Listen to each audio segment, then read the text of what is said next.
Assalamualaikum warahmatullahi wabarakatuh. Alhamdulillahirabbil alamin. Wassalatu wassalamu ala asrofil anbiya'i wal mursalin wa ala alihi wa sahbihi ajma'in. Amma ba'du. Pertama-tama, marilah kita panjatkan puji dan syukur kita atas kehadiran Allah Subhanahu wa Ta'ala, yang mana atas berkat rahmat dan karunia-Nya kita semua masih diberikan kesehatan hingga saat ini.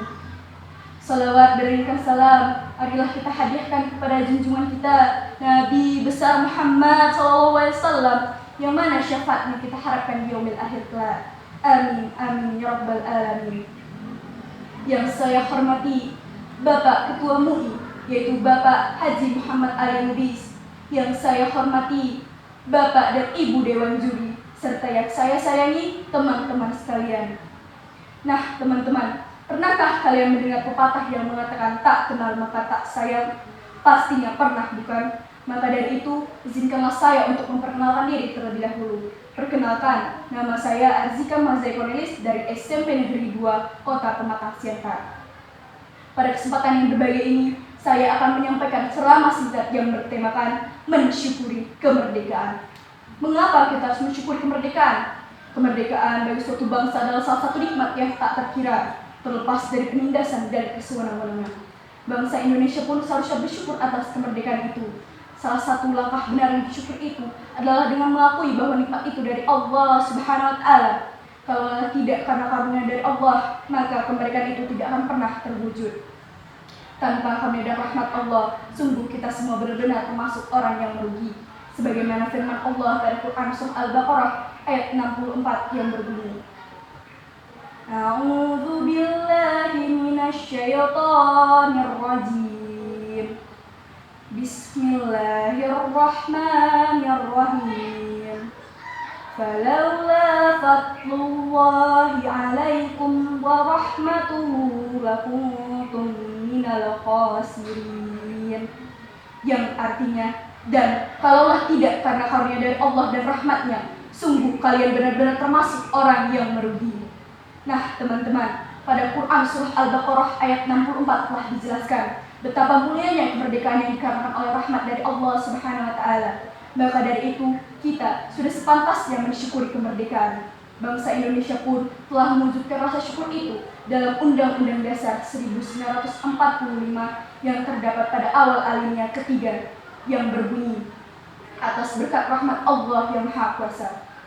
Proklamasi kemerdekaan bangsa Indonesia pun merupakan salah satu bagian dari sejarah yang patut kita syukuri. Mengapa demikian?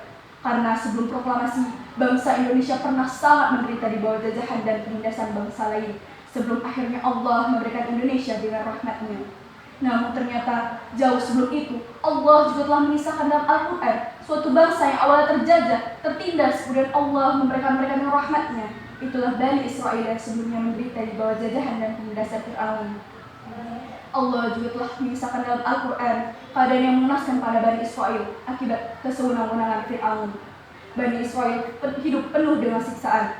Bahkan pada periode tertentu, anak laki-laki mereka disembelih, sedangkan kaum wanita dibiarkan hidup namun dipermalukan dan dihinakan. Sebagaimana yang tertuang pada Quran Surah Al-Baqarah ayat 49 yang berbunyi, A'udzu billahi minasyaitonir rajim. Bismillahirrahmanirrahim. Wa idh najjaynakum min ali fir'auna yasumunakum su'al adzabi yuzabbihuna abna'akum wa yastahyuna nisa'akum wa fi dzalikum bala'un mir rabbikum azim.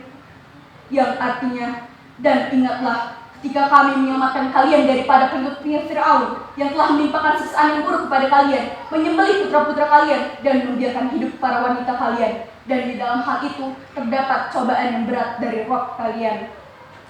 Maka dari itu, marilah kita sama-sama mensyukuri kemerdekaan yang telah diberikan oleh Allah Subhanahu wa Ta'ala, dan tidak lupa untuk mendoakan para pahlawan yang telah berikhtiar dalam kemerdekaan Indonesia.